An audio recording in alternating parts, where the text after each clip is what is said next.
Welcome to the Stream of David on OMTimes Radio with best-selling author, channel, and creator of the Taya spiritual practice, David Strickel, shares the eternal wisdom of the consciousness called the Stream.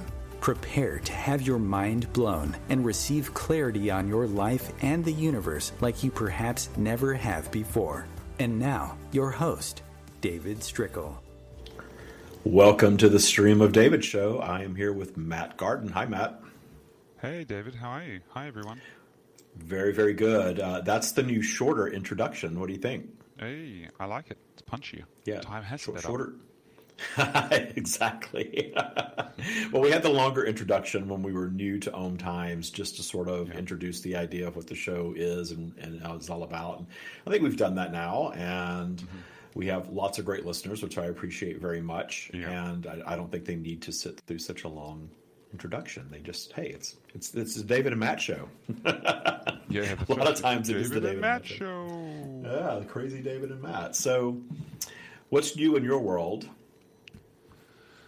We had a long weekend here, so Monday was a public holiday. It's Tuesday morning for us, and it was one of those perfect weekends where for 3-4 days the weather was just absolutely stunning. Like yesterday was hot, like pushing 100 in your fake weather measurements, and today it's raining. So you're speaking to me in pathetic Fahrenheit, I see.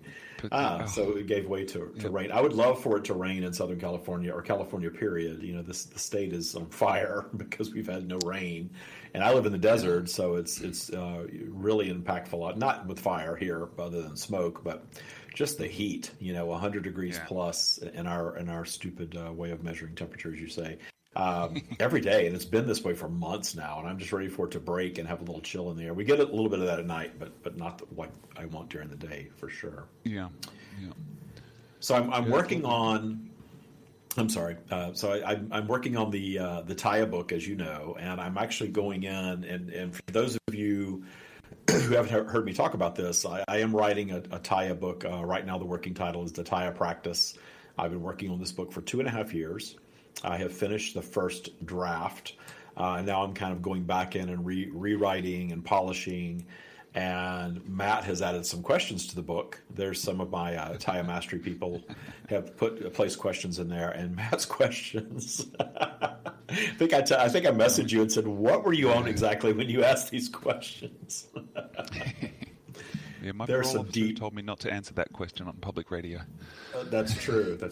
Yeah. So there were really deep, interesting questions, and I can usually get into channeling mode and read a question and sort of interact that way. And I love sitting at my laptop, on the sofa. For some reason, I can't write at my desk. I have to go out and sit on the sofa, and just pound away, at channeling in written form, the typing, and the answers just flow as they always do in conversation, usually. But some of these questions were so deep that I didn't fully comprehend them, and I couldn't really get an answer from the stream. I told Matt that they needed to be in conversation form. So maybe you can throw some of those our way today and have these super deep conversations, or we can save it for another time if you want. But they were interesting questions for sure. But we're really getting into layers of reality and dimensions and all of that sort of thing. And the book is not really about that. The book is about the Taya practice, but of course the Taya practice is an all-encompassing spiritual mindset practice, a lifestyle, if you will.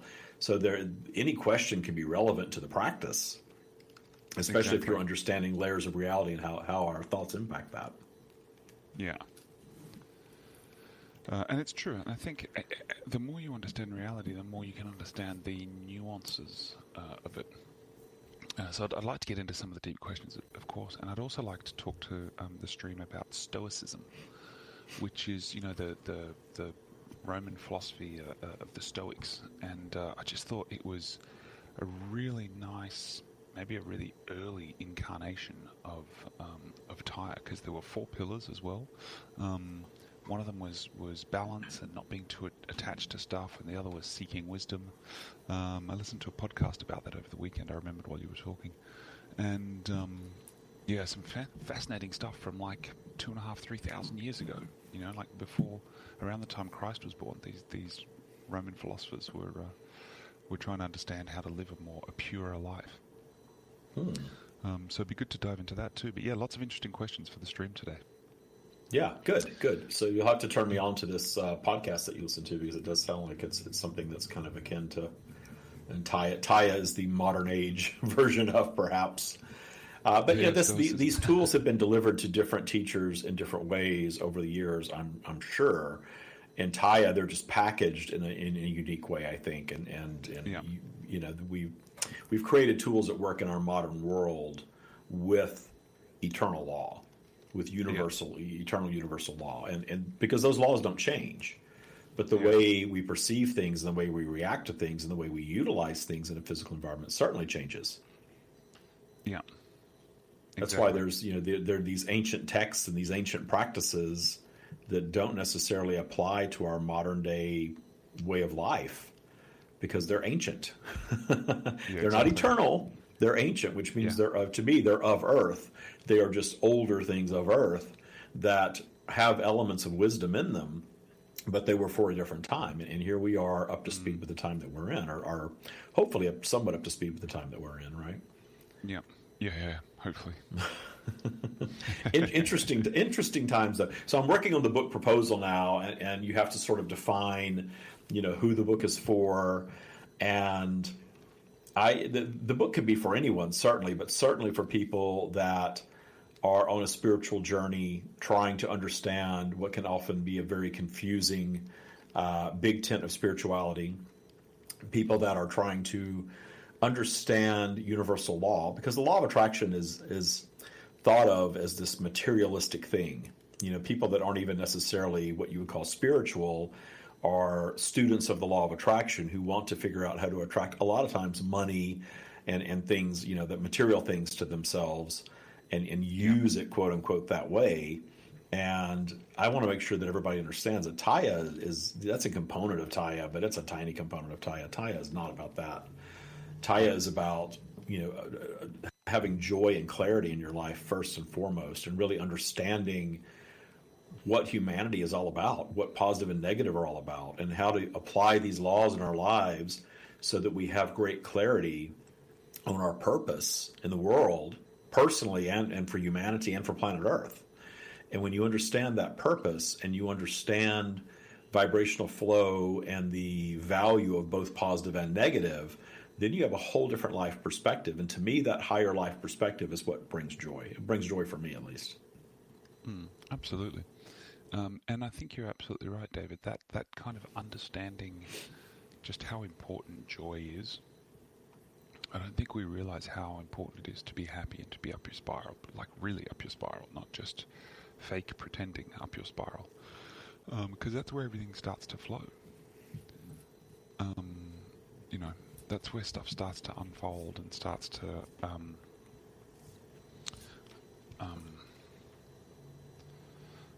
and work more easily for us. When you start to get into that sense of vibrational flow and just starting to relax when you're feeling frustrated, and really savor it when you're feeling happy, you tend to move down the river quicker.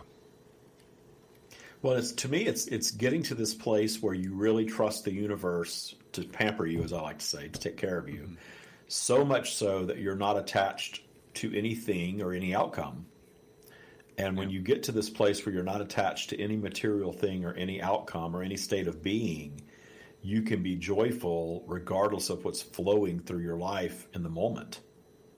Even if it's not the mainstream version of beauty and perfection, you can appreciate the time period that you're in, that this is what your life is manifested right now, and you've either manifested to kind of coast and enjoy, or to learn something from, or a combination of both. Yeah. And when you get that, then life, you lighten up about your life quite a bit. And that brings joy to me. That just clarity of purpose is my favorite manifestation, much more so than any material thing or even relationship or anything else. Just that it's any situation is okay because it's what you've manifested. And the more we push against things, the more we empower them. And we're seeing there's a great example of that happening in the United States right now. We have a leader that some people love and others do not. And the ones that do not tend to focus most of their attention on him rather than what they want. And what is happening over and over and over again? It's only putting attention on him and only empowering him. And it's just a great example, no matter what. I'm not trying to take this down a political path necessarily, but it's just a great example of how law of attraction works, the process of creation works. That we go through this vibrational flow and we have this topic that for some takes us up the spiral and for others takes us down. But regardless, that topic is the focus, so that topic is going to stick around. And that's true in every aspect of our lives. If there's something that we continually focus upon that we don't want, we are giving power to it. We're continuing, because the universe only knows yes. The universe is not benevolent. The universe is not judgmental. The universe is delivering what we think about, and we see evidence of that all around us. And people want to make source or God or the universe this judgmental thing, but then turn right around and question, well, then why do bad things exist? Why do negative things occur in our world if we have this benevolent higher power that is judging? Why would this benevolent higher power that is judgmental then not correct the things that we deem are wrong? It's because it's not. It's not judgmental. It's not a judgmental creative energy whatsoever. It's not discerning that way. It's sending what we're focusing on. Yeah. And I do notice, and if you disagree with this, you can always chime in or disagree. If you disagree with Matt, you can always tell me. But I'm speaking to the listeners as well, that the idea of positive and negative, that negative serves to create new positive, and there's always more positive than negative. I see more positive in the world than I do negative. Yet I hear from people all the time, especially just in brief interactions on social media, who believe that the world is just this horrible, awful, terrible, broken, dark place. There's nothing positive. And that's their perspective. But gosh, when I zoom out, I see the vast majority of what I'm observing in our world is positive. And I do believe that positive always wins, but it does take some negative to create new positive, the expansion of positive. Yeah, that's true. And I think once you start to understand that, sorry, David, once you start to understand that, you get into a sense of flow much more easily. Exactly. And that's my goal with all of this, is not to just say, hey, it's okay, we're going to have negative stuff, let's just get over it. It really is to zoom out to a higher perspective and not be so judgmental of that which we consider negative, and not be so judgmental of the experience of other people.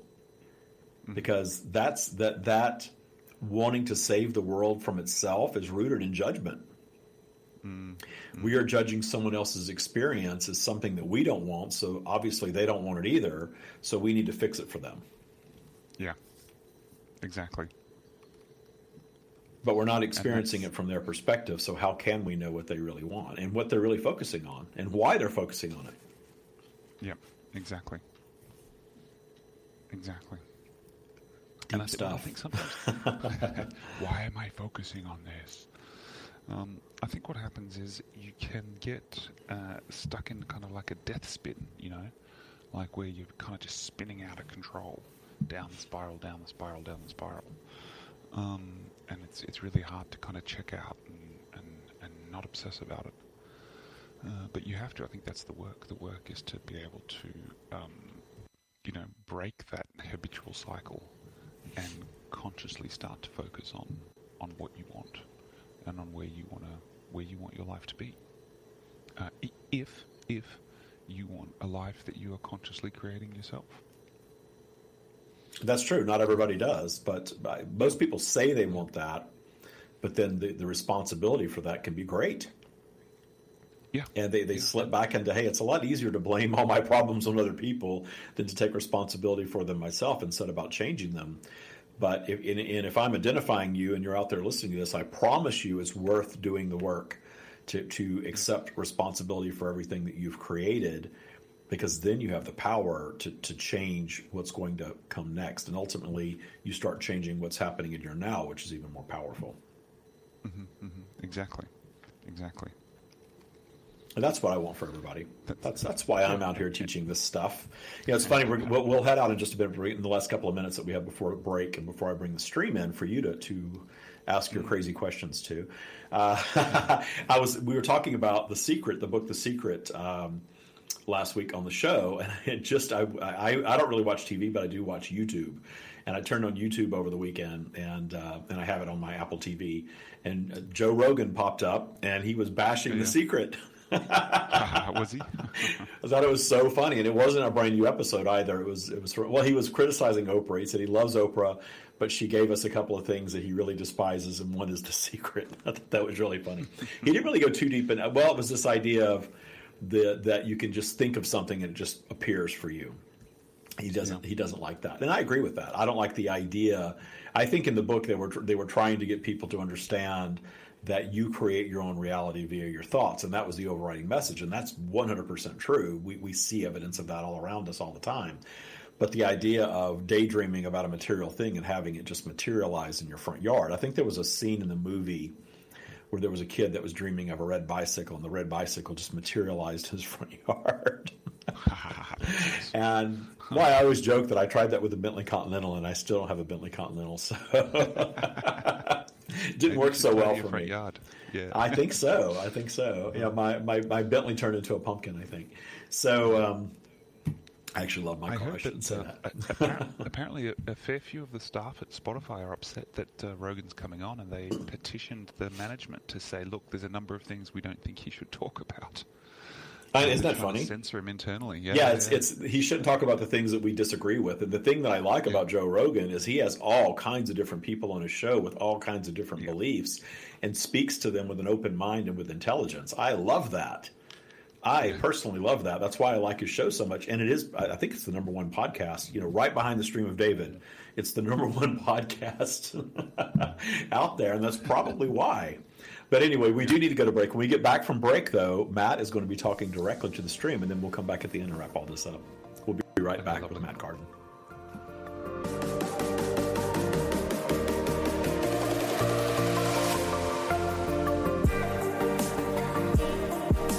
Conscious media for conscious minds. OMTimes. Being a radio host on IOM-FM allows you to build your show on a rich platform with the power of the internet to fulfill your outreach goals and connect with a very specialized and global online audience, unlimited by time and distance. OMTimes Radio will provide you with web relevance, a recognizable conscious brand, and with the standard of excellence that has accompanied every single OMTimes endeavor. Host your show with OMTimes Radio Network. Consistently attract soulmate clients, begin showing up on brand, monetizing on your calling. Welcome all spiritual coaches, leaders, healers, light workers, and practitioners to a show that turns you on in your business and amplifies your magnetism. I'm host, catalyst, and spiritual business coach Rosalind Fung, and I'm here to journey with you into the juicy and help you discover where the real gaps are. Ignite your mindset and soul with strategies and systems as each episode takes you to the sweet spot that activates your soulgasmic business by tuning in on Tuesdays at 10 a.m. Mountain. Join me for your light language activation, and let's magnetize and monetize.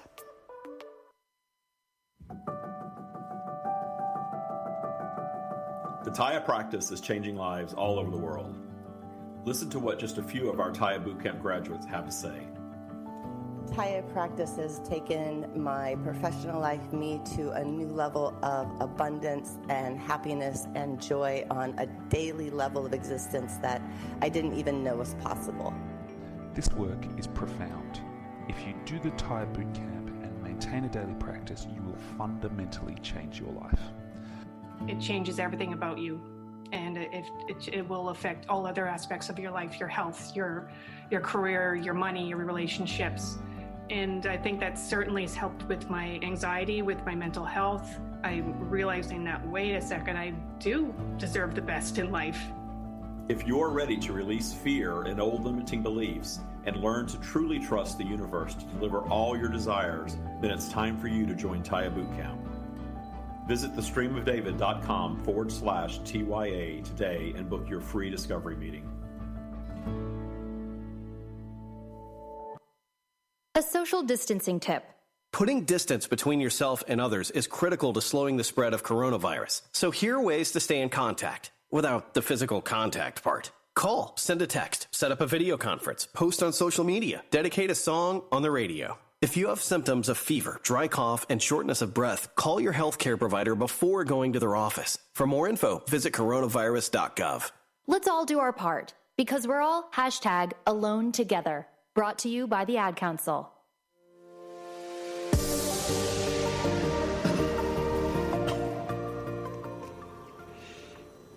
We are here. Hello. Thank you for joining us. We have some questions to ask you today, if we may. You may. Thank you. When we were talking with David a couple of weeks ago in one of our mastery calls, we were asking about the 3 laws of the universe that we're beginning to understand: polarity, attraction, and flow. And they formed a kind of triangle, which got us to be curious about geometric shapes. Can you talk a little bit, please, about the nature of sacred geometry and about maybe the shape of our thoughts or the shape of the universe? The term sacred geometry is all things in your world. It is a human-created term based on your perception of things that you have discovered and things that you have created. The idea is rooted in that which we call vibrational flow. You have this up and down vibrational flow from what you would call positive to negative, the top of your vibrational spiral to the bottom of your vibrational spiral. And your typical flow is not necessarily reaching the very top or the very bottom, but is fluctuating in the middle. And the flow without thought is very predictable. It is cyclical. And in this cyclical flow, creation is not occurring until there is a disruption in the flow via a contradictory thought. A thought that is disruptive to the flow will drive new creation. So you have this flow of positive and negative, and you have these manifestations of positive things from the perspective of the creator. And by creator, we are speaking of you, not us. And from the perspective of the creator, there are wanted things and there are unwanted things. And the top of the spiral produces wanted things because you are believing, you are trusting. And the lower portion of the spiral is producing what you consider unwanted things because you're fearing and you're doubting. And in this vibrational flow, polarity is taking your vibration up and down in this cyclical motion. But the more intelligent the being, the more creative power you hold. And notice in relation to planet Earth, that which you call humanity has the most developed brain. And in the most developed brain, you have the greatest ability to disrupt this vibrational flow by wanting something different, by wanting something new, by creating something that is your dream, that is something that you can create very quickly because you possess the ability to shift focus and dream well beyond what you are experiencing and what you call reality. So this ability to disrupt this vibrational flow and shift the direction of the flow is what creates these patterns that are represented with that which you call sacred geometry. Okay. And so the geometry is a visual representation of energetic flow. Indeed. The energetic flow, there would be no expansion of the universe if there was not disruption to energetic flow. Everything would just exist. Correct. Mm-hmm. And so do you have guidance for us on how best to manage this flow? If polarity is dragging us up and down and we realize that, how can we be more efficient in our daily lives when it comes to experiencing the energetic realm?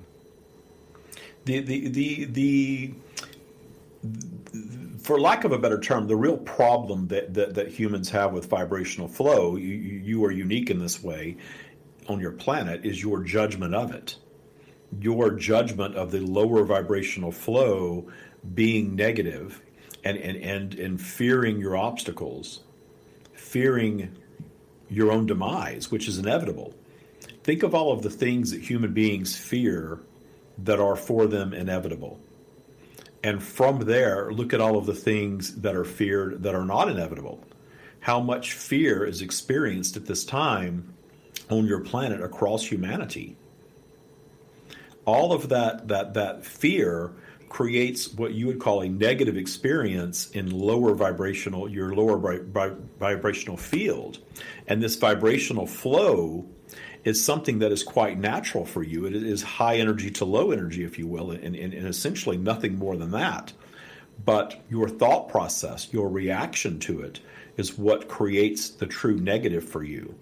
That holding yourselves down in that lower vibration because of doubt and fear and envy and self-loathing and all of these negative things, that is what creates the negative of it. The idea of a vibrational flow coming through and creating a few storms here and there for you to overcome can be met in joy. In fact, that is very much what the Taya practice is all about, is understanding your vibrational flow, understanding that regardless of your actions, you're going to go down in vibration and you're going to create some unwanted things in your lives, i.e. not perfection. And in doing so, you are giving yourselves an opportunity for expansion, which is why you come here in the first place. So when the vibrational flow takes your personal vibration down and you find yourself down in lower vibration and you show appreciation for that, and you understand that you are likely down there manifesting some obstacles or the slowing or canceling out of some of your desires to give you a more flavorful life experience, and you show appreciation for that for what it is, you will move out of that territory swiftly up into higher vibrational territory where the solution to any manifested problem is going to reside. And the solutions will flow in as organically as the problem flowed in. And in doing this and in responding to this cycle in this way, your lives change quite a bit because you are no longer in stress. You are no longer in fear. You are no longer needing to judge anything. You are riding a wave of vibrational flow, and you're enjoying the highs and appreciating the lows and solving the problems, and they will be fewer and further between in this system because you are no longer holding yourselves down in low vibration for a prolonged period. And you are solving your problems much more efficiently because you're allowing the simple ride back up to be the problem solver for you. And in operating your lives this way, those of you that are at the forefront of this practice are coming to understand how joyful all of it truly can be. And it can. And in fact, from a personal experience, some of the adaptation to this new life is not feeling guilty or unworthy of having it unfold effortlessly.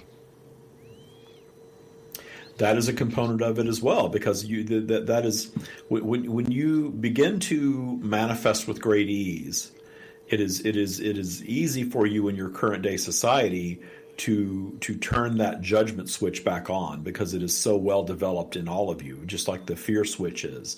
These things can be easily accessed. That's why we speak of detuning rather than eradicating. The detuning takes work, in fact, takes ongoing work, because you have spent a lifetime creating these things within yourselves, and they are well developed across all of humanity. And the detuning of them is something that is going to take a little bit of work and can change and be detuned rather quickly. But it takes work indeed, and ongoing work, because as long as you are managing this vibrational flow, you are mindful of where you are and how you're responding, and fine-tuning your flow and your reaction to it. And this becomes a lifelong journey should you choose to do so. But those that have taken on the practice and let some of it go have found themselves reverting back to the way they were before they ever took it on in the first place. The good news is once you learn the practice and once you learn the process, you understand it and can move right back into managing your flow from a higher perspective. But the idea of finding perfection with this zoomed out approach is no longer even desirable to you, because you come to really appreciate and understand the magic of life. And the magic of life is a flavorful life of ups and downs and wanted and unwanted, and all of it is inspiring you toward new creation. And in removing the judgment of the aging process and removing the fear of death and removing the need for an absolute outcome, removing the need for any material thing to materialize, to bring you joy, because you understand how to achieve joy in your now. These things are magical indeed, and they're available to all of you. But it is a massive mindset shift for many, because you're taught to run on fear and judgment. And lack. Yeah. We're brainwashed almost from birth, immediately, by the example our parents set, by the teachings our schools provide us, by the bombardments of social media and all that sort of stuff. But you're right, it is such a joyous experience when we manage to get into that almost natural flow.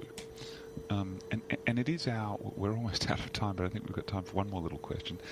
This sense of vibrational flow is really our intended natural state, isn't it? Can you speak a little bit to that, please? Any physical environment is impacted by polarity, and all creation occurs via attraction. Polarity creates the vibrational flow. The up and down movement of vibration is a natural state of being in any physical environment. In fact, it is present in non-physical. It is just not expressed in the same way or experienced or judged in the same way in non-physical, because you understand it. So when you fully understand it, it is not impactful to you in a negative way whatsoever, and that you understand it in your non-physical state, your completed state. But in a physical state, it is something that you are separated from, especially specifically to planet Earth at this point, and certainly this is one of endless other physical environments, but specific to planet Earth, where humanity is at this point in your linear time, is you are coming out of a period of what we have labeled very simply society creation, society building, social engineering, if you will. And your creation of social media and tools of mass communication is the culmination of all of that society creation coming together and creating a major disruption because of your ability to communicate like never before. That is the positive. There's contrast on all topics. So the positive of social media is that you have this tool of communication, and your questioning is causing the dissolution of many of your institutions of control. The negative, of course, is that many are becoming addicted and very controlled by social media. That is yet another example of polarity, positive and negative on all topics. Positive will always prevail, though, because we are pure positive energy, and we are the source of all creation, and we are the core of the energetic realm. Negative only exists to expand that which we are. So understand that regardless of what's going on in your world or your life, there is always going to be more positive around you than negative. It just depends on your focus, where you're choosing to focus your attention. And your past focus, your past habit of thought, is very likely creating a set of circumstances that you may indeed judge as more negative than positive. But that is your creation. And the good news in accepting that is your creation is, once you accept that you have the power to create that in the first place, you then come to understand that you have the power to change it. And that is why we are here, flowing at this time in this way, because you are asking. There are enough human beings on your planet that are understanding this, perhaps quite frustrated with it, but understanding this process of creation like never before, and understanding that the fear-based rules and all of these other tools that have brought you to this place in society are no longer necessary. And in understanding that they're no longer necessary, you are moving from a period of focusing upon them and fearing them and setting your sights on what you want next. And what you want next collectively looks very much like this triangle of creation that we have provided to you. Understanding the universal law of attraction, understanding the universal law of polarity, and understanding that which we have labeled the law of vibrational flow. These three things understood are very transformative for your lives, and certainly very transformative for humanity. And hopefully we'll get to unpack them some more with you as we go. We're almost out of time now, but thank you very much for coming and sharing with us. We've learnt a lot today. Do you have any final last-minute messages for us before we go? Understand that there are many tools and many labels that are placed upon things that are all human perspective, human creation, and they are brilliant. We are communicating from beyond planet Earth, of course, but we are also of your planet as you are, and we are part of you. You are part of us. This co-creation of what's next, using your existing language, using some of your existing tools, is a sign of evolution. What we are offering is an evolution of thought. What we are offering is understanding that law of attraction was always intended to be one piece of the puzzle, not a solution for all things. And now, because of social media and these other tools, the idea of law of attraction spread so quickly and has been utilized and certainly misunderstood on such a grand scale that now is the time to evolve it to a different place. And that is what we are offering to all of you. And if you are here observing these words, you are ready for this practice and ready for this information. This is why we flow to you in these ways at this time. With much love, that is all we have. Thank you.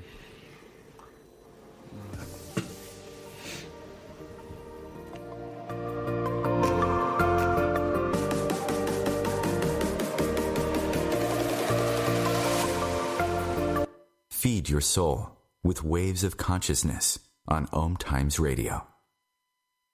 OMTimes Magazine is one of the leading online content providers of positivity, wellness, and personal empowerment. A philanthropic organization, their net proceeds are funneled to support worldwide charity initiatives via Humanity Healing International. Through their commitment to creating community and providing conscious content, they aspire to uplift humanity on a global scale. OMTimes, co-creating a more conscious lifestyle. The Taya practice is changing lives all over the world. Listen to what just a few of our Taya Bootcamp graduates have to say. I'm so comfortable in my skin and who I am that it just has completely changed my world. It's amazing. I'm so full of joy and clarity every day to feel this good and this amazing. As I said, there's no words. I can't stress enough how wonderful this program is. I was living in fear. My life felt like it was a constant Groundhog Day. Every morning I woke up, I felt, oh, here we go again. This is the first time I feel like I took control of my own life. Probably the best thing ever is that I've always dreamed of this kind of life, and now I am living it. I'm creating it, and it's not a dream anymore, it's reality. It's time to awaken to abundance with the Taya practice and Taya Bootcamp. Visit thestreamofdavid.com/TYA today to learn more about the Taya practice and book your free discovery meeting.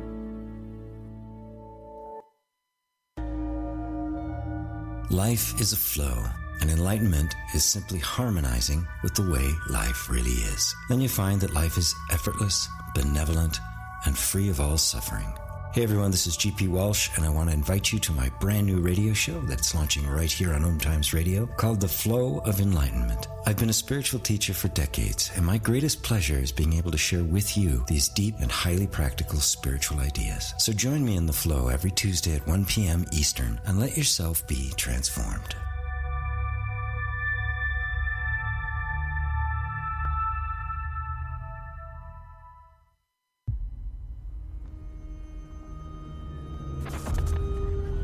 Opiates has taken everything and everyone I've ever loved away from me.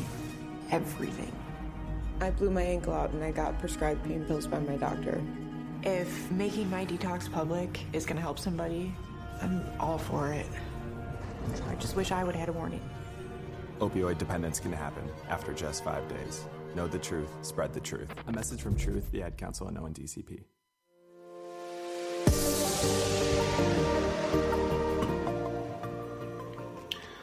And we're back with Matt Gardan. I should say I'm back.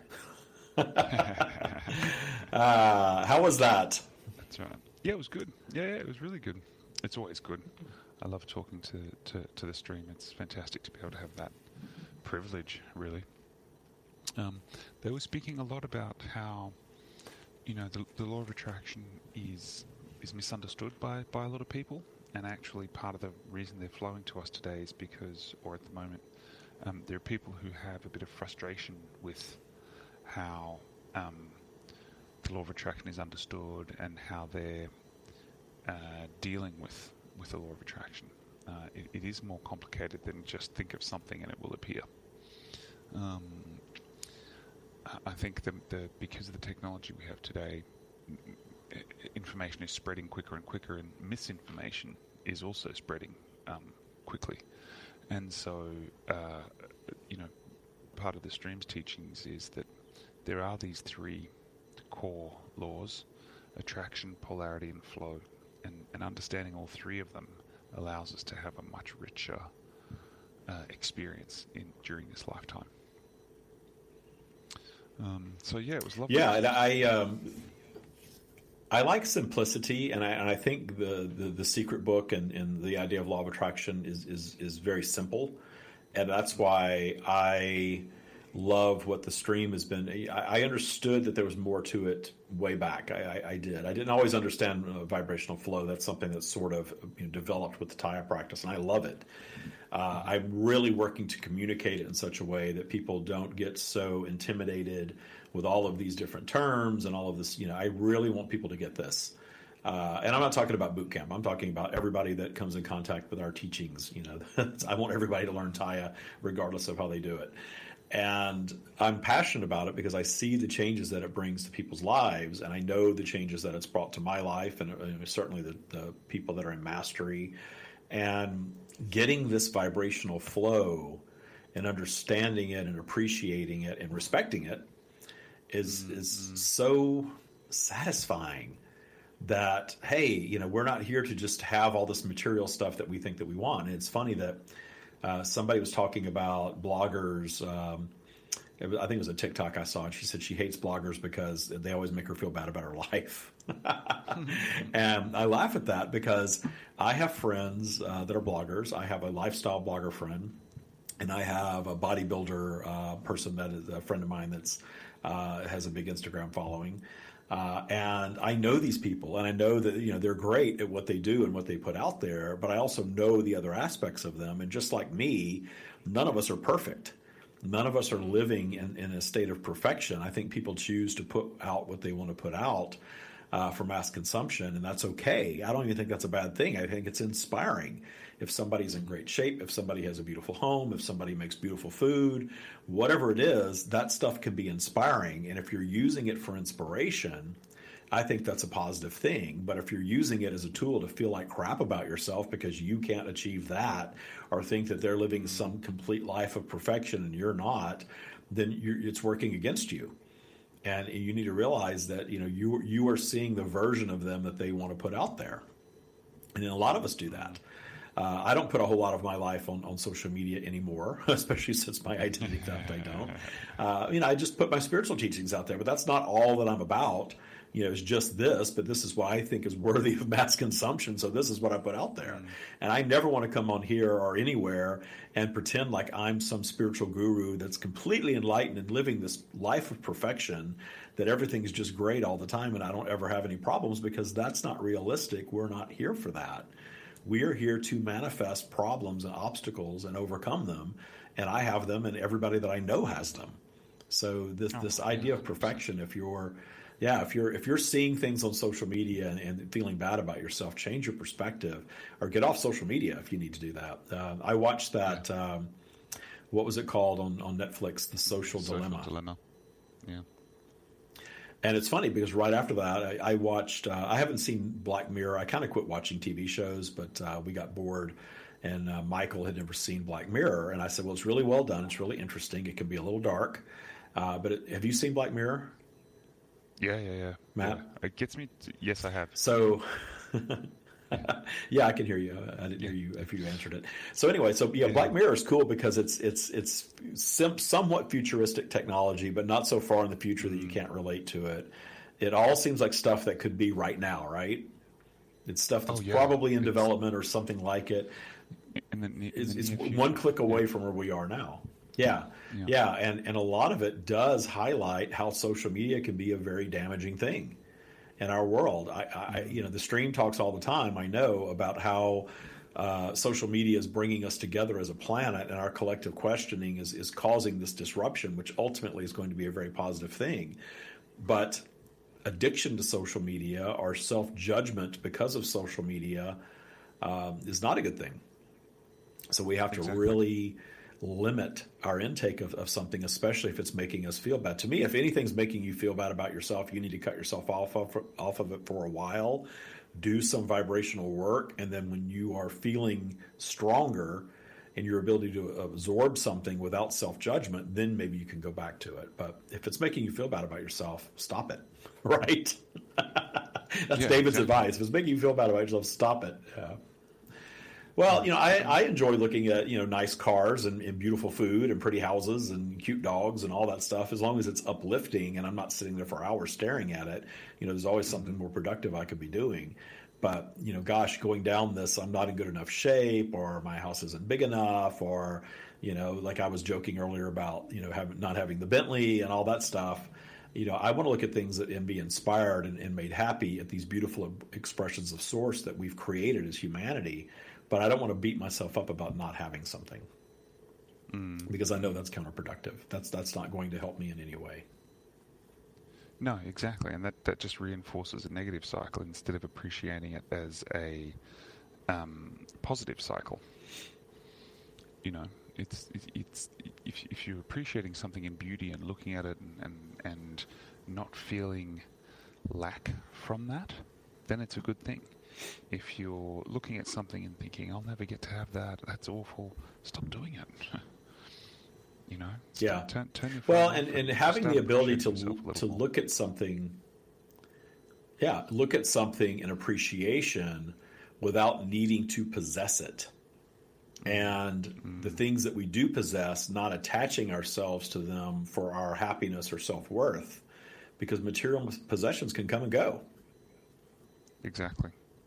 And, I don't want to hang my happiness on that. And I've had material possessions come and go and come again. And I just think it's part of the joy of the flow of life, that I live in these different places and these different homes, and some of them are very grand and some are not. And, some of the cars I've had are fantastic, and the car I drive right now is 3 years older. When I bought it was 3 years older than the car I was turning in. But I like this car better, even though it's not my Bentley I talk about. But I love this car. I love it. And it's a car that I bought used, and I love it. And I had lots and lots of brand new cars before that I never was as affectionate toward as I am this one. I really love this car and appreciate it. And if something were to happen to it tomorrow, I would be okay with that too. But it took me a long time to get here, because I used to always need the best and the newest and the best I could get. And I realized that I was looking for happiness in that. And when I realized that no amount of material possession was ever really going to make me happy until I figured out how to be happy without it, that was a big game changer to me. Big game changer to me, when I no longer needed this other thing to be happy, or this specific outcome, or this person in my life. Gosh, it's so freeing when you just don't need any of those things or any particular outcome. And you realize that needing to possess a lot of stuff is really rooted in lack and fear anyway. Oh, 100%. 100%, because you're either not wanting to sit with yourself or running away from something, or you're never happy. I mean, how many times have you spoken to people who just got something, I wish I'd gotten that one, or this is the one I really wanted, but I ended up with this one. And it's like, man, 5 minutes ago you didn't have either, so just be grateful for the one you have. I think that kind of... Yeah, well, it's like the high of getting something new, it comes and goes so quickly, and then is it even as exciting once you have it? Yeah. Usually not. There's been there have been lots of studies done by psychologists and sociologists that say actually the anticipation of something is better than the actual thing. Looking forward to Christmas, looking forward to a holiday is often better than the actual holiday. And that often people are excited when, they're planning and anticipating something. So imagine if you could be as excited about your daily life as you are about your dream holiday or Christmas or Hanukkah or whatever, whatever religious celebration you celebrate. Wouldn't that be wonderful to be waking up each morning and going, "This is amazing," It's Tuesday. I love it. I can't wait for Tuesday. Tuesday's the best. I just love Tuesday. That's true. That's very, very true. Well, I do try to build things to look forward to in my everyday life and certain periods of the day. Like I enjoy my morning coffee with Michael every day. I call it cocktail hour. We don't have cocktail every night, but I do call it cocktail hour. Those 2 times a day where we're just kind of hanging out, and when the weather's nice, we're outside and playing with Lola. Those are just the wonderful moments of life that aren't about being on a fancy yacht or off on a great vacation, and I appreciate them even more during COVID. So that's to me, that's true happiness. Anything else before we're out of here? Anything else from the stream that you want to sort of unpack in these last few minutes? I'm just trying to think. No, the key was, look, the more you can relax about the vibrational flow, the less negative you will have in your life. And it's really, really important to understand just how, everything flows from your general sense of well-being, and from your trust, in the abundance that the universe wants to bring you. Good words as always. There's one other thing that I'm going to bring up, and this is something that I talked about. You shut me down there for a moment. I had to think about that. The idea around food. It's funny that you'd asked a question in the book. That's right. About food, and I got deep into a channel response to it, and realized that wow, I've gotten off the practice regarding food. I've decided to start demonizing carbohydrates again. That the weight that I've put on during COVID is all about the carbs I've been eating, and they're so bad, and I've got to stop that, and I've got to diet. And I thought, wait a minute, I need to stop thinking that and start blessing my food, because what the stream said about food was that we need to think about the intention that goes into the food that we're consuming, and more importantly, what is our intention in consuming it. That means more than any amount of diet and exercise or anything, is the vibration and our ability to absorb something and allow our bodies to be the natural filters that they are and filter things out and utilize things in a more efficient way. And I realized that I used to think that, and I had a great practice around that, and I got away from it. I started, cooking lots of pasta and cakes and all this stuff, and we started gaining weight. And then I realized, oh gosh, we have to stop all this stuff, and I've got to demonize all this, and I need to go back to my intermittent fasting, and I can't have bread, and I can't have flour, can't have sugar, can't have any of this stuff. And I realized that I was probably digging myself into quite a hole there, thinking that way and demonizing the stuff that I eat, because I noticed I wasn't losing any weight, going back to the gym every day and still not taking anything off, and thinking, gosh, it's because I'm demonizing what I'm eating. What is my body supposed to do to something with something that I'm automatically thinking is bad because I'm eating it? So of course my body's going to react in a negative way. So that question about food was very well timed for me. And if we can build a belief system around eating anything that we want, we can. But it's again doing the work to build that belief system and thinking about the intention that goes into the food that we're eating, and the intention that we're putting into it as we're eating it. Those two are the most important things, always, always, always. Yeah. It's true. Intention trumps everything. Definitely. And speaking of Trump, he's healed now. Did you hear? He got out of the hospital today and says he's all better. So we can celebrate that. The President of the United States was tested positive for COVID, and he's healed within a couple of days, and miraculous. It is absolutely miraculous. We have to give gratitude for that, right? I just laugh with Matt because Matt's outside the United States, and I think our country is very entertaining to him, as it is to many people. So I'm glad that we can put some entertainment value out there. Yeah, someone said recently, I was reading a news report and it said, yeah, the leader of the free world. And I'm like, yeah, not anymore, buddy. I mean, someone was saying over the decades, people used to like fear and revere the States and look at it with awe and wonder. And now it's kind of just pity, really. It's like, it's like an awesome reality TV poor American. Show over there now. We just sit there and it's not so bad. Next? It's all what we create of it. Well, I don't, I think it's fine. So I don't give any attention to it whatsoever. It's just fun to joke about sometimes. Matt, thanks so much for being here. It's always great having you on. David. And thank you all for listening. I'm hoping you all got something really productive out of this show. Namaste, everyone. Namaste. Bye-bye.